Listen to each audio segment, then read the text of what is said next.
Yo, Shalom Israel. First, I want to start by giving all honor, praise, and glory to Yahawah Bahasham Yahawashi Bahasham, Qadash. Double honors to the elders and apostles, GMS, Great Millstone, who rule well, and Shalom to hopeful elect brothers out there. My name is Yeshaya, doing a video pursuant to basically kind of just I don't have a title quite yet, but it's more based on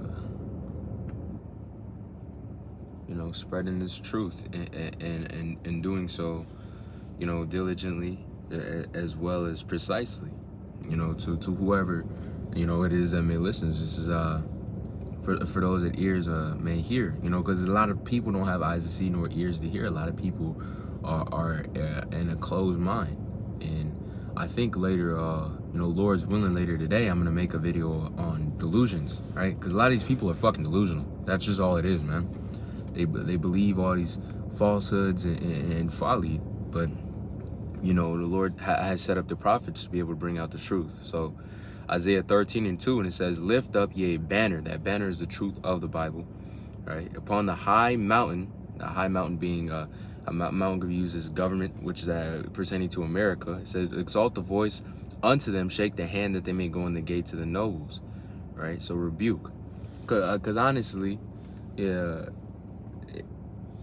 The scriptures do say that it is not us that he hated, but it's the Lord that this land hated. But when pursuing to Luke 70:2, the Lord speaks through his prophets.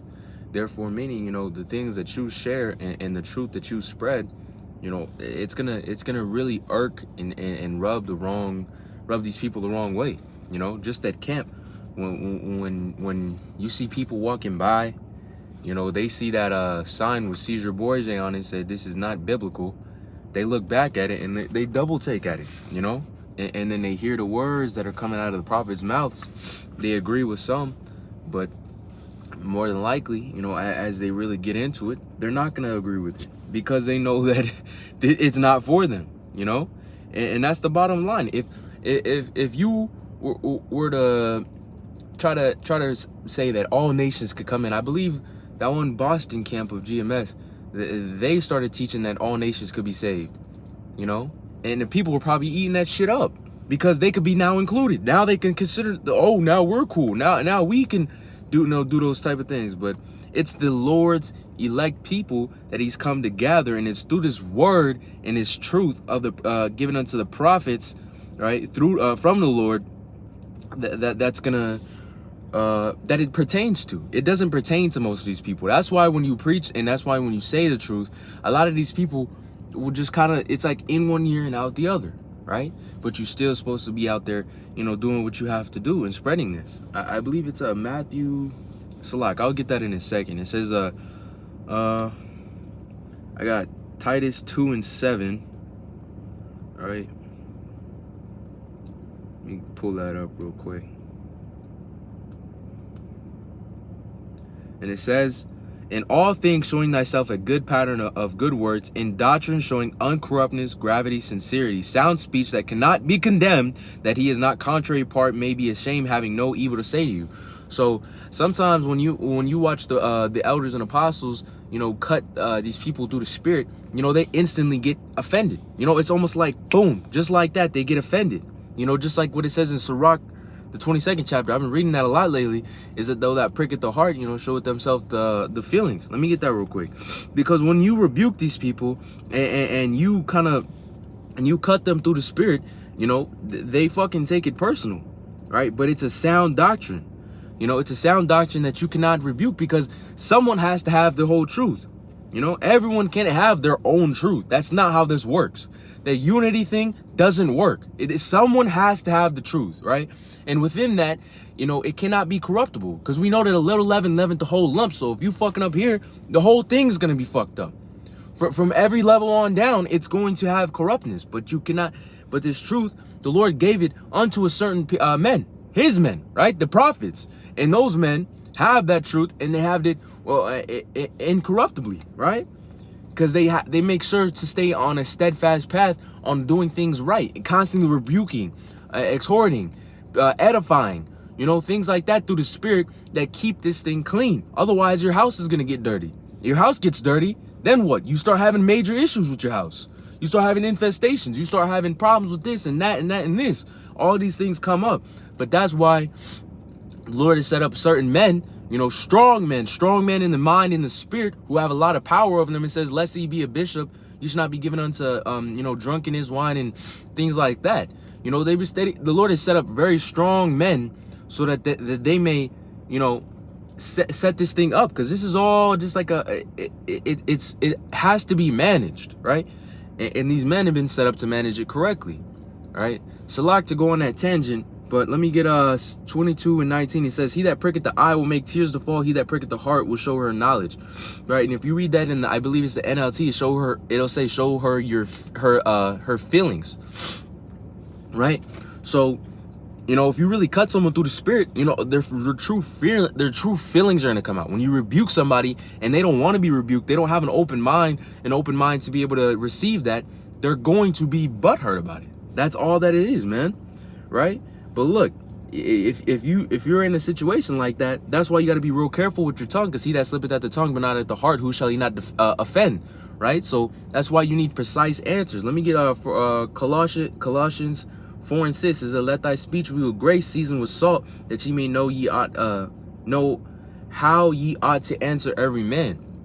Collecting your words before you just talk, letting your words, you know, be graceful in each thing that you say, so that you say the right thing. You know, this truth. I one time showed a person, one of my family members, a video of GMS, and it was the brother, I Salakia, but I forget his name and where he's at, but he has a slight speech impediment, and he's a very wise man in the spirit. And instead of listening to the things that he said, they made fun of him because of the way he spoke, right? But when this truth goes out, it goes out. It's gonna cut you no matter what. If you're incorrect in your doctrine, it doesn't matter if the brother's speaking in tongues, right? It's going to cut, because it is a truth, right? It doesn't matter, man. And that's the simple-minded carnalities of these people. For the carnal mind equals death, and a lot of these people are in that carnal mindset. Even people that may consider themselves to be in the truth or woken up, right? They consider themselves to be wise and this and that, but they're not, man. A lot of these Christians too, because they think that they know a lot, you know, because they went to these fucking cemetery schools that the apostles talk about. These damn cemetery schools. At some of these cemetery schools, little Native American kids came up missing, right? 20, 30 of them, 40 of them at a time. These fucking cemetery schools they got on the reservations. And then not only that, you know, the ones that they got around right now, you know, they're not teaching them the real doctrine, right? You go to a Christian church and you ask certain questions, they're gonna kick you clean the fuck out. They're gonna kick you out, man, because they don't need that around there, because that plants what? That plants seeds among people. And you have people start questioning. And what happens when people start questioning? You know, at one point you started questioning. You thought, man, I feel like this thing that I'm dealt with right now isn't totally correct. And then you pursued the truth and you found it. And it says, this is the way, you walk ye in it, Isaiah 30 and 20. And you found that, you know, the Lord gave that unto you to find. But let me get, we'll get 2 Corinthians 10 and 5. And it says, we'll go with 10 and 4 and then read the 5. It says, no, Salak, I'll read 3 too. It says, for though we walk in the flesh, do not war after the flesh. For weapons of our warfare are not carnal, but mighty through the Lord to put us down of our strongholds, right? So this is spiritual warfare that we use, man. It's not carnalities. You know, I remember a very long time ago, I went to, when I first came into truth, you know, my father, he took me to the Sakari camp, right? And this is when I'm fresh. I was like maybe 17, 16 years old, something like that. I was still a young man. And I'm at this camp. These brothers got the fringes on. And then you got a brother at the end of the line packing straight heat. I mean, why are you packing heat at camp? The scriptures not say when 2 or 3 men come about, the spirit dwelleth within, right? Does the Lord not say that the angels dwell in Psalms 34 and 7, right? Yo, actually, this is a spirit. Look, 144. 144, that car pulled up, that license plate is 144. I had to show y'all that, Salak. But, you know, there's Psalm 34 and 7 not say that why am I coming up blank right now? I know this scripture, Salak. Too much zeal, man. I got to get back a hold of myself. Psalms 34 and 7, the angels of the Lord encampeth around those that fear them and deliver them, right? The angels encampeth around, so you don't need that type of thing. But that's how you know who the truth goes out to, man. That's how you know who actually possesses the true truth, man. Who actually has, you know, the spirit. And Yahawah Bahasham Yahawashi for setting up good prophets, you know, who deliver that truth down, man. Because you have to come up under somebody, man. You have to listen to somebody. But a lot of these people you can't teach, man. A lot of these people cannot be taught. A lot of these people cannot learn. But you as a man, you can learn. That's something that you might have in your spirit, right? So that's why you listen diligently. He says, casting down imaginations and every high thing that exalted itself against the knowledge of the Lord. So these prophets, they protect the truth. They fight for the truth. Because this whole fucking world is trying to misconstrue it, man. And it says, bringing into captivity every thought to the obedience of the Hamashiach Yahawashi, and having in readiness to revenge all disobedience, that your disobedience be fulfilled. So bottom line, man, you know, these people, they don't like being rebuked. They don't like that shit. They like that buddy smooth sayings, as the scriptures say. They like those smooth sayings so that, you know, they may feel included. This is an inclusive thing. This truth is for the elect people. That's why Deuteronomy 7:6, it says these people are above all people, man. And that's the bottom line. But Salak, for this lesson being a little bit of everywhere, this one was more through the spirit. But I pray this lesson was edifying in some way. In Yahawah Bahasham Yahawashi, like Salak, call Yahawah Bahasham Yahawashi Bahasham Qadash. Shalom and good luck to y'all brothers.